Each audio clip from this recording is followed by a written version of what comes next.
Mirror, mirror, mirror on the wall, telling those lies, pointing out your flaws. That isn't who you are.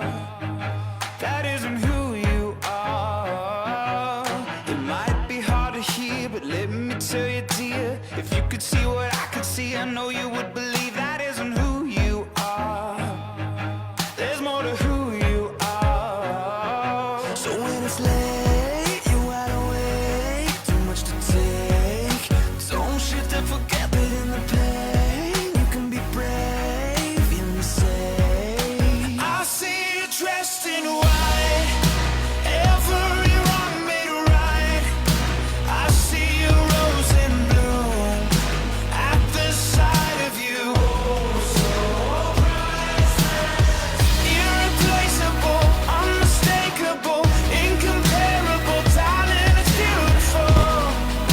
I see it all in you. So priceless. No matter what you've heard, this is what you're worth. More than all the money or the diamonds and pearls. Oh, this is who you are. Yeah, this is who you are. So when it's late, you're wide awake, too much to take. Don't shift and forget that in the pain, you can be brave, hear me say. I see you dressed in white, every wrong made right. I see you rose and bloom at the sight of you. So priceless, irreplaceable, unmistakable, incomparable, darling, it's beautiful. I see it all in you. So priceless. Sisters, we can start again. Give honor to the end, love. We can start again. Brothers, we can start again. Give honor to the end, yeah. We can start again. I see you dressed in white, every wrong made right. I see you rose and bloom at the sight of you. So irreplaceable, unmistakable, incomparable, darling, it's beautiful. I see it all in you.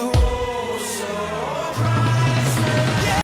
All right, everybody. Hello, hello, hello. I want to welcome everybody to a special event, and it is one that is near and dear to my heart and to Capital Gains Tax Solutions, the business that I run, to be able to give back in ways that make a huge difference for the world and for others that are fighting a fight that we so believe in.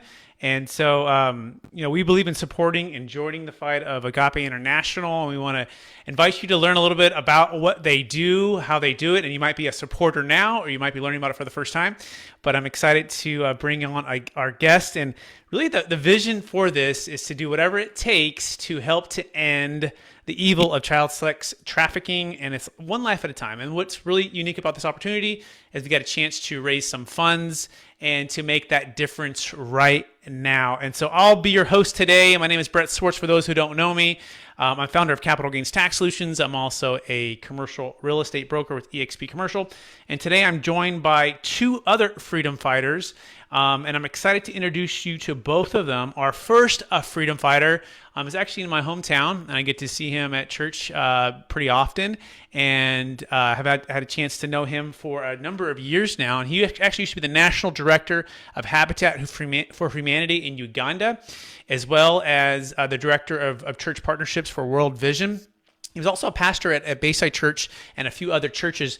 But right now, his focus is all with the passion of fighting sex trafficking. And he is the Director of Relational Advancement at Agape International Missions.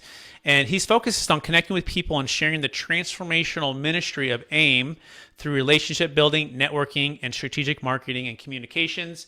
And so that is our first guest. And our second guest is my good friend now for about a year and a half, 2 years now. And her name is Noel Nielsen, and she's out of the great state of Minnesota. And she has a background not only in law, but also in real estate. And she has a passion for everything that we're doing here. And so we've become friends. And we were actually at a mastermind in Cabo for a big EXP event.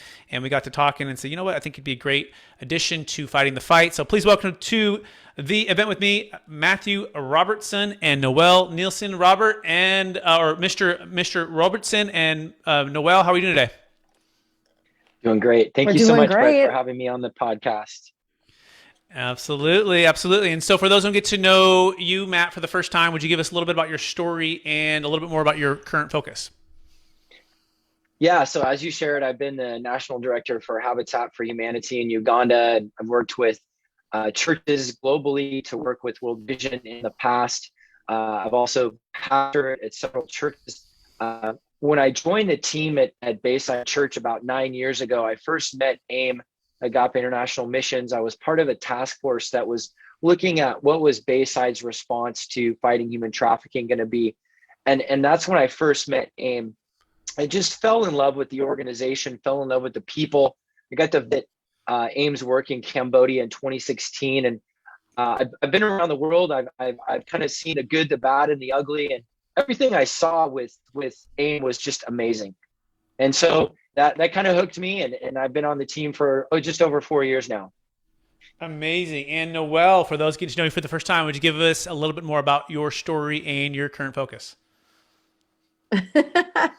Yeah, so like you already described, my background really is one of being an attorney turned into a realtor. And obviously, with real estate, we have a focus on helping people. That's what we want to do. And honestly, when I went and got my law degree, that was my plan as well, to help people. And back when I did that, I had the mission someday that I would be able to hopefully help victims come out of trafficking. And it's always been something that's been near and dear on my heart. And every time I have an opportunity to highlight that and highlight what other nonprofits are doing in the world, I love to hop on that train and just share it, because it is a message, I think, that people tend to turn their backs on. It's a hard topic to talk about. It's a hard thing for our human minds to comprehend how dark and how dreary some of these topics and incidents are that these kids and just humans in general walk through.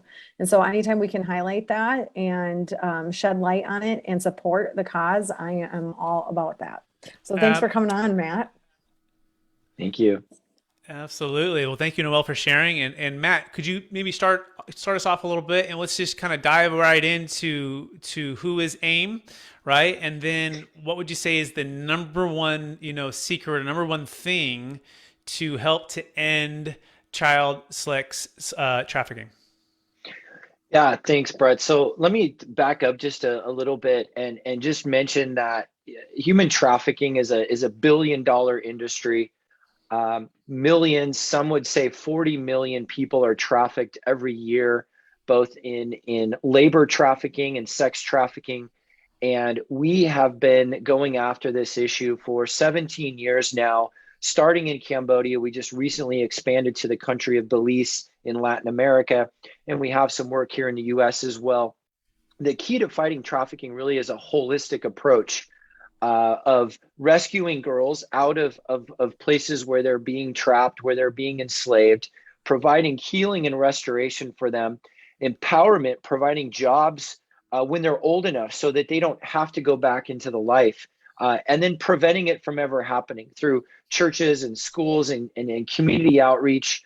And that's our 4-pillar holistic approach. And we're seeing success. We're seeing girls not only getting rescued, healed, restored, and empowered to have jobs, but now they're joining us in the fight. We have this thing that we call survivors that now become abolitionists that are joining us in the fight.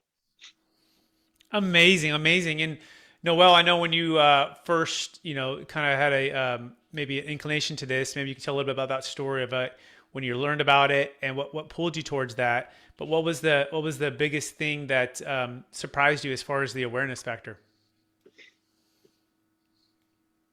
Me? Noel, yeah, Noel, yeah.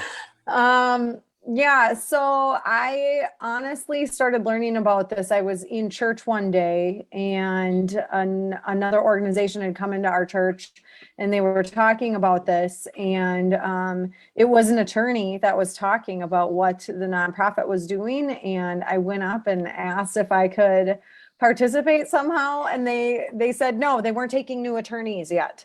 And so I couldn't participate in that way. So I started trying to participate in a way of just finding out how can I support from right where I'm at, what can I do? And the best way really to be able to support is just financially. If you can't actually do boots on the ground, if you can't actually like go overseas and sign up to be some of the SWAT teams that they have going in, the best way to do support is just right from where you are. You can do it from your computer and support the cause like this today. And honestly, that's really how I've learned that I can best support at this time, and just raising awareness. If you're watching this right now, share this video. That's another way that you can support this cause. And by the way, thank you, Noel. You can put in the comments if you're listening to the video right now. It really helps to say where you're from, and also if you're ready to give, say I'm in. And at any point, you can go to aimfree.com, and you can donate. And the goal is to get 30 people to give $100 each to equal 3,000, and that actually has a matching gift that's going on that goes to 6, and then that 6 actually has another matching one that goes to 12, and so it's kind of like a 1-for-4 deal, which is pretty cool. So at any point you want to just go, you can go to aimfree.org. I'm sorry, aimfree.org is what it is, and put "Fight the Good Fight," by the way, in the notes section when you're going to give, so we know where it matches. But you could go there. I want to go back to Matt here. And so, Matt, you mentioned a holistic approach, and you mentioned 17 years in the fight. Can you tell a little bit about the origin story of Agape? Like who started this, and how did it get going? And give us a little bit about the heart behind the founders. Yeah, so Don and Bridget Brewster were the founders of this fight, and they started. He was a pastor at a church here in Roseville, California, Adventure Christian Church, and they were going over to Cambodia. He was doing leadership training in the rural areas of Cambodia, and they came across this issue of children that were being sold for sex. Cambodia has been a hub for child sex trafficking in Southeast Asia. A lot of that has to do with the history of the country, basically the decline of morals and religion within the country because of the Khmer Rouge, the communist regime that was there in the 70s. So just a complete moral and ethical decline of the country. And so they were there, and they came across this issue, and they decided that they needed to do something about it. They realized that God was calling them to get involved in this fight. They moved over to Cambodia. They sold everything. They left their older children behind and moved over to start this fight that initially was just going to be a restoration home for 25 girls.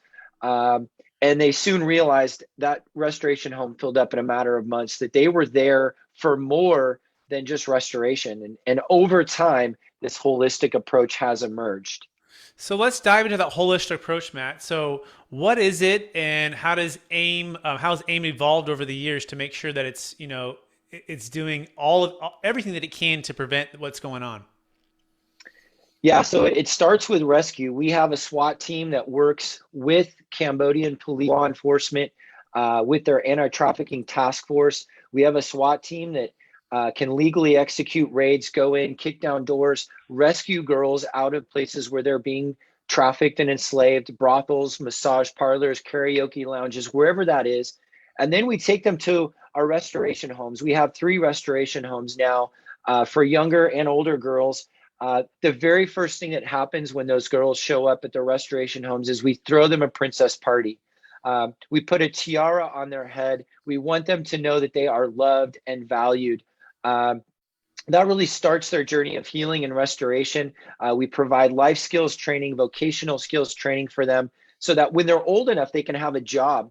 A lot of them will work in our employment centers making clothing, jewelry, bracelets. We want to empower them to have a life and not have to go back to the life that they were in. We've actually had a survivor go on to be a real estate agent. She always wanted to do it. She went to school and was able to do that. And then we have a huge focus on prevention. And like I mentioned earlier, and we have a school for young kids. If kids are in school, their parents see them as having value and will protect them from being trafficked. We have a church that does outreach and ministry within the communities to have awareness and prevent children from being trafficked, as well as other ways that we can work to prevent kids from ever being trafficked. Amazing. I have a question, because obviously our whole world has just gone through this pandemic and COVID has impacted a lot of businesses, but it's also impacted nonprofits, which has not really, I don't think, been highly publicized. How did you guys fare, and what did you have to do to pivot during that time? Yeah, great question. So we realized through the work of our church reaching into the community, our school teachers checking up on children in the school, from the school that had been closed down, but the teachers were still going out into the communities, reaching out to children, taking them resource packets. We soon realized that there was a humanitarian crisis going on. Because Cambodia shut down, closed down. Cambodia has over 10 million tourists a year, and that just completely shut down. That's and incredible. so, Keep going. yeah. So what we did is we pivoted. A lot of our staff switched gears to focus on providing the basic necessities of food to families that didn't have jobs, that didn't have income, because the tourism had just shut down. Interesting. Yeah, very interesting, Matt.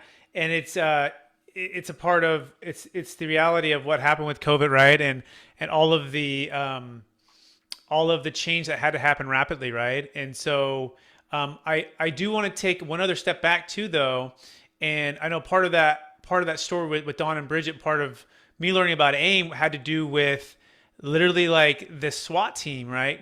And I have cousins who served in the military. One was in the special forces, and like just the idea that it had to be, something more than, counting on other people to get this thing done. And I'm going to play a short video for us to show that. And then when we come back, Matt, I want you to kind of maybe give us even a little more context of the whole story of the SWAT team. But check out this video right here, okay?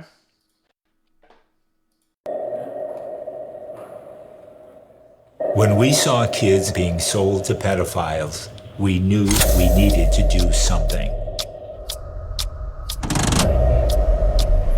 In the early days, to rescue a girl, we'd pretend we wanted to buy her. And we'd negotiate a price. The brothel owner would bring her out, but we didn't pay. We'd jump on a tuk-tuk or in a car, and we'd take off without paying and take her to our restoration home.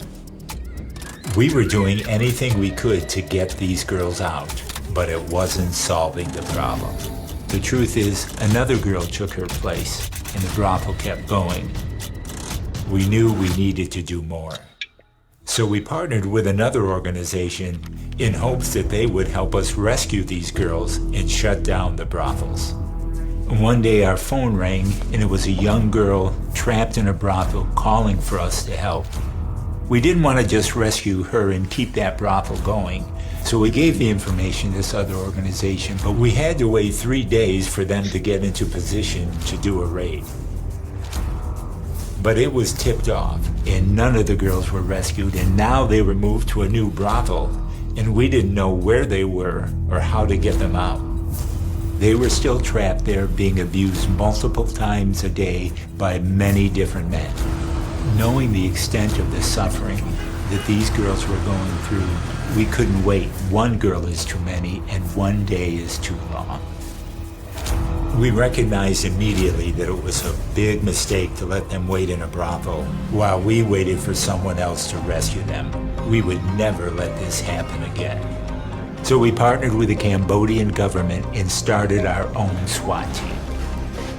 And when this partnership with the government started, everything turned around. Instead of raids being tipped off, there was hardly ever a raid that wasn't successful. And now that girl that made the phone call, she's not only rescued, she's not only healed, but today she's a social worker of our SWAT team. And when a rescue happens, the first person those girls see is her. She's also testified against the brothel owner. All the girls were rescued, the brothel was shut down, and no girls are being hurt there again. We do whatever it takes, but that we includes you.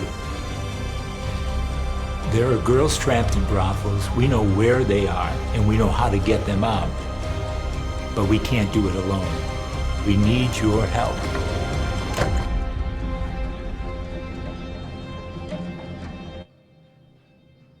So Matt, they say we know where they are, we know how to get them out, but we need your help.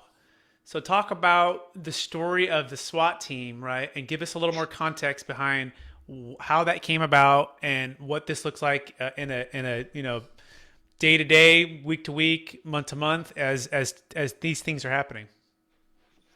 Yeah, absolutely. So as Don shared in the video, we were partnering with another organization focused on restoration and prevention at the time, but because we were in the communities, because we were working there and connecting and building relationships and trust with people, we were getting tip-offs. We were finding out where girls were. And so this one particular instance, this girl called. She had heard about AIM. She called AIM, and she wanted to get out. She didn't want to be there. She had been trafficked by a family member.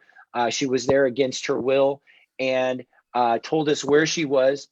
So at the time, we didn't have a SWAT team. We gave that information to another organization. And unfortunately, there was corruption within that organization. And there was a tip-off. And they went to go do the raid, and the girls were gone. The girl called us back and said, I don't know what's happening. I don't know what's going on, but they've moved us. I don't know where I am. And the trafficker came to this girl and said, I own you. I own the police. You're never getting out of here. And she said, well, AIM is going to come get me. And so I'm going to be fine. And AIM is going to come get me. They'll find me. And he said, well, if that's the case, I don't want to deal with AIM. You can go. And so he gave her bus fare and sent her to our restoration home. That was even before we had a SWAT team and a reputation. But that really was the beginning of us realizing that we needed to create our own SWAT team. And so, as Don shared on the video, we worked with the Cambodian police to form a team handpicked by a general in the Cambodian government who knows that he's got guys that he can trust.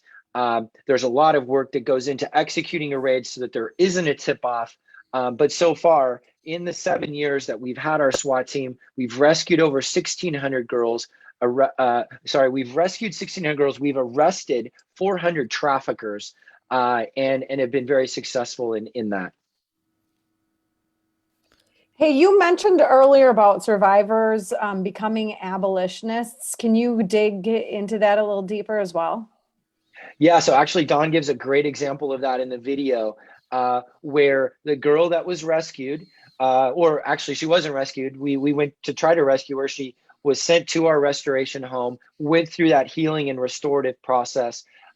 She wanted to be a social worker to help other girls that had been just like her. So she studied to be a social worker, and now she's a social worker on our SWAT team. So whenever the SWAT team goes in, first it's the police to go in and arrest and secure the site. And then a team of social workers goes in to just put their arm around these girls, let them know that they're going to be okay, that they're here. AIM is here to rescue them, and that they've been right where they are. They know exactly what they're going through because many of these girls have been right there where they have been. So we see that countless times of girls that have been rescued and healed that are now survivors. They're joining the fight, whether they're teachers in our school, at the AIM school, whether they work in our employment center making clothing, social workers on our SWAT team, or working in our restoration homes. And so these girls are now actually modern day abolitionists. And it's really exciting to see this new generation of abolitionists raise up and completely turn things around in their country. That's absolutely amazing, Matt. And I love how proactive and instead of not doing whatever it takes, you guys did whatever it took, right? Which was to form these SWAT teams, to work with the local governments, and those things can be very challenging. The local police, all of those things, and we're going to talk about here in a minute, kind of where Cambodia was when they started, when AIM started, and now where it's at, and literally the transformation of the entire city here in a second. But I want to start thanking for some people who've already started to give. I want to thank Ryan Swarts from Orangeville for his $100 donation. I also want to thank Mr. Wes Matchell for his $100 donation out of Sacramento. I want to thank Kevin Bupp out of Clearwater, Florida for $100. Mike Hansen out of Roseville for $100. Pierce York out of Newport Beach for $100. There's also Matt Stewart came in for the $100. And then we have a couple others too. We have Simon from Los Angeles for $100. We have Shay and Adam from Tennessee. We're getting closer out to Noel's neck of the woods there in Minnesota. And then we've got one gave $200, one gave $100. Mr. Adam or Mr. Jarrett Lynn, he is out of Rhode Island for $100, and Eric Pearson out of Roseville for $100, and there's a few more we'll be mentioning as well. But Matt, so tell us what's the next part of this story here, and what's the next thing that you'd like to share? Yeah, so we continue to expand our work in Cambodia. We've recently expanded our employment center from being able to employ 100 to being able to employ 200 girls, making clothing, jewel bracelets we sell around the world. We're also launched in the country of Belize in Latin America at the beginning of 2021, which was phenomenal considering what was going on in the world. But God just continued to bless and open doors and make a way for us to be able to expand even during COVID. And so we opened up new work there. And our goal is to build out a holistic approach like we have in Cambodia. We now have a model that's worked successfully that other organizations are using, but we felt like really working starting with restoration and foster care. We're foster care. Matt, you're breaking up a little bit there. I'm gonna jump back in because I think your connection might be a little bit challenging there. But by the way, you can give right now as well. You can go to aimfree.org. That's aimfree.org, and make sure to put "Fight the Good Fight" in the notes. And so we need 30 people to give just $100, and that equals 3,000. That 3,000 turns into 6 turns into 12. So it's like a 1-to-4 match. It's pretty cool. And you can go to aimfree.org to get that started. Noel, any thoughts so far or comments on a little bit what Matt's talking about here? Yeah, one, it's super easy to give. I just did it while we were on this call here. Second, you have mentioned about the statistics of ages and age ranges. And, we've talked a lot about the girls that are being saved, but it's also not just girls, correct? Are some of these places you're rescuing both boys and girls coming out of these brothels? Our work in rescuing is focused primarily on girls. That's the larger amount of the population that have been trafficked in Cambodia, although a lot of our prevention work has focused on working with boys. So in our school, for example, it's a boys and girls school. It's providing education so that boys aren't trafficked as well. We also have a really cool an outlet for gyms called the Lord's Gym in Cambodia. Matt, we're going to pause again because your connection is a little bit more challenging. Oh, sorry. It's okay. It'll probably come back. You just we gotta like just pause it for a second because it's a little bit. It's like that cell phone that's in a bad service connection. But try to go again, Matt. Go ahead. Just back up like 20 seconds. Yeah. So again, a huge focus on prevention with both boys and girls. I was mentioning our Lord's Gym, which is a focus on young men. It provides an outlet for them, a place for them to learn kickboxing, which is a national sport in Cambodia, but then also teaches them about what it means to be a protector of girls. A lot of these men that are in the gym are drug traffickers and human traffickers. They've turned their lives around. They're not trafficking anymore, and they are actually becoming a protector of girls. And so, yeah, so that's different ways that we're reaching into the men of the community. So Matt, in addition to supporting AIM, financially, what are some other ways that people can get involved here with Agape International? Yeah. So first of all, pray. We really appreciate your prayers. This is evil. This is a spiritual warfare that happens every day. Our team in Cambodia and now in Belize are on the front lines of this fight every day. Please pray for them. But also, if you are part of a church or you're a business owner and you need t-shirts, you can go to aimcustom.org. Again, aimcustom.org. You can custom design t-shirts, polo shirts, and other items that are made by the survivors in Cambodia. So it provides jobs for them. They custom sew, they screen print everything from scratch for your business, for your church, your vacation Bible school, your summer camps, whatever it is, your business team, your corporate polos.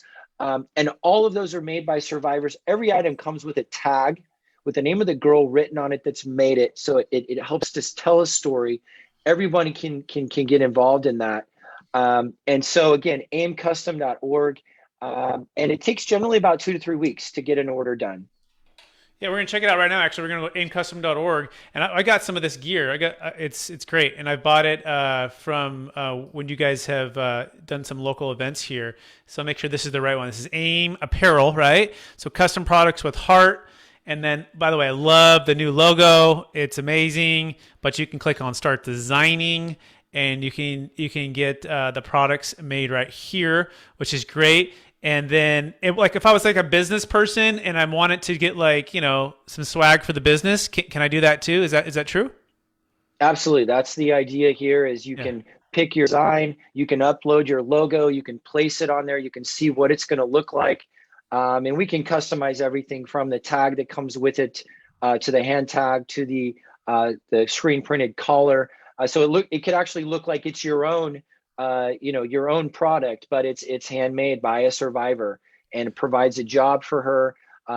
We also provide not only a fair wage, we provide health care, we provide child care if they need it, and we provide language training for them, which none of the other employment centers, none of the other fabric factories, garment factories in Cambodia provide that. So it's a high level of care that we provide for these survivors. And these are quality tees. I'm a bit of a t-shirt snob myself. And I love these t-shirts. I wear them all the time. Great quality, long lasting, really soft. Amazing. That's fantastic. And by the way, if you want to give too, you can go to aimfree.org, aimfree.org. We got the $3,000, 30 people to do $100. Then we've got there, one person to do 3,000. We're there too. But you can go to aimfree.org. Make sure to put Fight the Good Fight. Click on Give Now. Boom. And then right here, you enter your information. And then in the notes, you're going to put Fight the Good Fight. So we know to match it for this particular raise today. By the way, the part of the story too, Matt, when we first started this about 2 years ago, maybe now? I don't know. We did $1,000, right? We're like, let's just do $1,000 raise. And I could just do $1,000 match. We can find someone to match it, raise 1,000, match it. Then we said, maybe we can do 2, right? And I think we hit both goals so far. I believe we did. Sometimes some of the things get lost, but I think we hit both goals. And now we can hit the 3. That would be really cool. So every time we're trying to double the match, build the momentum here, spread their awareness. But you can support by simply buying products, praying, right? By giving right now. Those are all ways you can do that. What else, Matt? What questions haven't we asked that we should be asking? Well, just there. And I swear, Matt, your connection goes like sideways as soon as I ask you the question, but it seems like it's good. It's like the thing's going. Noel, what questions do you think we should be asking that I haven't asked yet? Well, I know we haven't talked about the new work that's happening in Belize, and we could push into that just a little bit as well. Yeah, so hopefully my connection continues to work for that. We are developing the first of its hub. So it's so bad, Matt. It's so bad. It's like right when you get into it, it just crashes. Belize. Have you ever been to Belize, Noel? I have not. I haven't. I want to. I want to go there. I've heard it's beautiful. I don't even know where it's at. Like where is Belize? South America. Yeah. And I'm there you go, gonna Matt. We can just go I'm gonna heart. I think your heart will just be, it'll show everything we need to see, and it might be a little better. Go ahead, Matt. Yeah, people always told me I had a face for podcasts, so we'll give this a try. Um, yeah, so first of its kind foster care hub in Belize, connecting trafficked children to a loving, caring family and resourcing them that doesn't exist right now in the country of Belize. And so we're really excited about creating a safe home, a safe place for children that have been trafficked with families that want to foster and adopt. There's a culture of that. There's a lot of Mennonite and Catholic families in Belize that want to adopt. Belize just on the southern tip of Mexico on the Caribbean Ocean. And unfortunately, there is a history of trafficking there, both within the country because of tourism, but also children that are trafficked through the country because of where it's located. Amazing, Matt. So we're just gonna wrap up here. I want to kind of finish with maybe some final thoughts. Noel, what's some final thoughts, final call for actions, and then we can wrap it up with a video and see and report back to everybody if we made the raise or not. Yeah, I would just say if you're watching this and you have that nudge inside of you that you want to do something, don't ignore it. The first step is actually doing something and donating. Don't just click on the link and leave it open in your browser. Actually make a commitment and hit that give and hit submit, because that is the fastest way truly that you can get engaged. And then, as Matt said earlier, just plugging in with prayer. As you start learning about these things, you'll notice that you start hearing about this more and more in the world, and pray for how can you get involved maybe, and also praying over AIM and over the people that work for AIM, and just praying over their mission and that they accomplish things. Those are the fastest two ways that you can get involved. And Noel, if people want to get in touch with you, what's the best place for them to find you? Facebook or Instagram, Noel the Minnesotan. I'm pretty easy to find. And by the way, if they're into goats, do you think they'll get along with you? I think they'll enjoy my feed if they're into goats, baby French bulldogs. Mostly those two things are on my feed. Yeah. Love it, love it. Thanks, Noel, for being a part of this. So appreciate our friendship and you joining the fight and being willing to jump out and help with the fight. Matt, any last words, calls for action for anybody here before we wrap it up? No, I just want to say thank you. I apologize about the technical difficulties, but I think we got most of the message out. Feel free to check out our website, aimfree.org. You'll see that we're a 4-star charity navigator rated charity. We take our financial stewardship and accountability very serious. And we appreciate the support partnership with you, Brett, and it's been so great getting to know you, Noel. And we just want to thank you guys for what you're doing to support, to get the word out, to raise awareness, because, you know, as I shared, this is a global issue. It's an evil thing that's happening, but we are seeing progress and faithful support from guys like you and gals like you. It's making a difference and it's having a huge impact. And so I just want to say thank you. Thank you, Matt. Thank you, Noel. And thank you, everybody, for Yeah. giving or considering to give even right now. Again, how to do that, you simply go to aimfree.org. That's aimfree.org. Make sure to put Fight the Good Fight in the notes section at checkout to make sure that the match gets properly placed so we can take the 3,000 up to the 12,000. Really cool. aimfree.org. And if you want to get in touch with me, you can go to capitalgainstaxsolutions.com. You can check out our YouTube channel, our podcast, and we so appreciate everyone out there. And if you could just share this with somebody and put in the comments, put a little like, all of that helps to bolster the algorithm, which then in turn helps to spread the message. We're going to finish out with a video here, and then that'll be it, and we'll be off. We wish everybody very well, and God bless you all for giving. Thank you so much, and we will see you all again very soon. Bye now. Bye. Thank you. I was sold in a brothel to men for sex, over and over again. They treated me like an object, not a person. I was assaulted and abused more times than I can remember. I felt worthless. My heart was broken, and I just wanted to die so that the pain would stop. I needed to be rescued, but not just from the brothel, from the trauma, the pain, the constant tears, and the hopelessness. And through the love of Jesus that the people at AIM showed me, I was.